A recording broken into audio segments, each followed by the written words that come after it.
इस वीडियो में हम देखेंगे how to solve system of equations using the concept of matrix and determinant.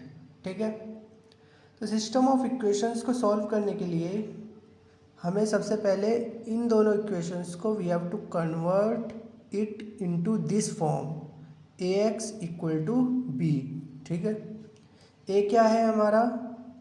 ए है हमारा एक्स वाई के कोफिशिएंट्स का मैट्रिक्स। ठीक है, एक्स क्या है? कॉलम मैट्रिक्स है जो इन दोनों इक्वेशंस के वेरिएबल्स को रिप्रेजेंट कर रहा है। ठीक है, तो वेरिएबल्स क्या क्या है हमारे इन दोनों इक्वेशंस में? एक्स वाई वेरिएबल्स हैं, तो हमने एक कॉलम मैट्रिक्स बनाया है एक्स वाई को लेकर। ठीक है, मतलब इन दोनों इक्वेशंस के वेरिएबल्स को लेकर हमने एक कॉलम मैट्रिक्स बनाया है। ठीक है, जिसको हमने एक्स बोला है। ओके, बी क्या है हमारा?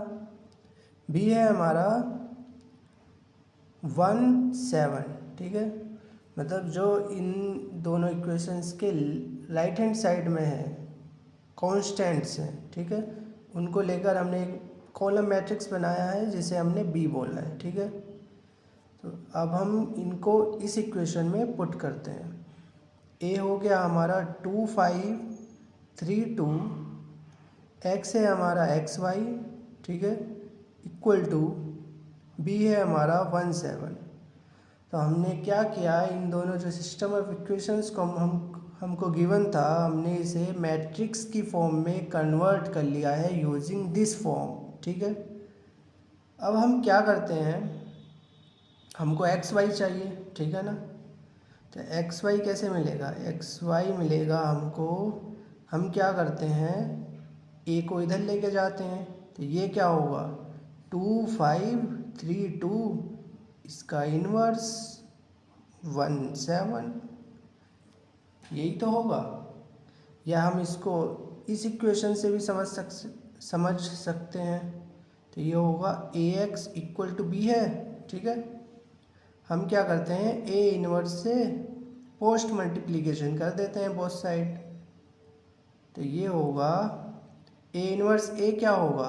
Identity matrix I X equal to A inverse B, और आई एक्स क्या होगा? X equal to A inverse B. तो एक्स क्या हो गया हमारा? ये एक्स है, वो हो गया ए इनवर्स टाइम्स बी। ठीक है, हमको जस्ट इसको सॉल्व करना है, ए इनवर्स बी को, और वी गेट एक्स वाई। ठीक है, 2 क्रॉस 2 मैट्रिक्स का हमें इन्वर्स निकालना है सबसे पहले। तो इन्वर्स निकालने के लिए क्या करते हैं हम? इन्वर्स निकालने के लिए एक फॉर्मूला होता है हमारा, adjoint of A divided by determinant of A. ठीक है, डिटर्मिनेंट ऑफ ए क्या होगा, इसको हम निकाल सकते हैं इजीली 2 क्रॉस 2 मैट्रिक्स का। तो ये होगा 4 - 15 विच इज़ -11। डिटर्मिनेंट हमको मिल गया। एडजॉइंट ऑफ ए क्या होगा? और एडजॉइंट ऑफ ए होगा हमारा, जो 2 क्रॉस 2 मैट्रिक्स का जो एडजॉइंट होता है उसको हम निकालते हैं। इसको निकालने का एक ट्रिक होता है हमारा, क्या होता है, जब भी हमें 2 क्रॉस 2 मैट्रिक्स गिवन हो तो उसका एडजॉइंट निकालने के लिए एक सिंपल ट्रिक होता है। वो होता है, हमको जो डायगोनल एलिमेंट्स हैं उनको इंटरचेंज करना है, और जो नॉन डायगोनल एलिमेंट्स हैं उनका हमें साइन चेंज करना है। तो ये सिंपली हो गया 2 क्रॉस 2 मैट्रिक्स का एडजॉइंट। हमको कोफैक्टर्स ये सब निकालने की कोई ज़रूरत नहीं है 2 क्रॉस 2 मैट्रिक्स में। ठीक है, जब भी हमें 2 क्रॉस 2 मैट्रिक्स गिवन हो तो हम उसका एक ट्रिक से एडजॉइंट निकाल सकते हैं। वो ट्रिक है हमारा, जो हमारे डायगोनल एलिमेंट्स हैं उनको हमें इंटरचेंज करना है, और जो नॉन डायगोनल एलिमेंट्स हैं उनका हमें साइन चेंज करना है सिंपली। ठीक है, तो एडजॉइंट मिल गया हमको। अब हम इन्वर्स निकाल सकते हैं इजीली। इन्वर्स होगा हमारा adjoint of A divided by determinant of A. Adjoint of A हमको मालूम है 2 - 5 -3 2, डिटर्मिनेंट ए भी हमने निकाल लिया है विच इज़ -11।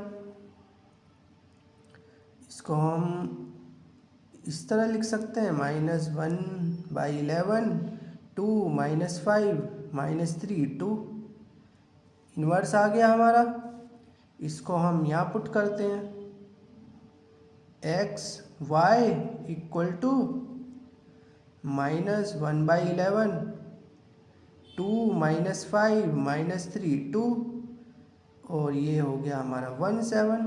ठीक है, अब हमको क्या करना है, सिंपली इनको मल्टीप्लाई करना है। तो ये होगा 1/11 2 -35 -3 + 14।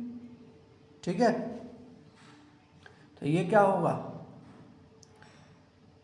-1/11, ये होगा -33 और ये होगा 11।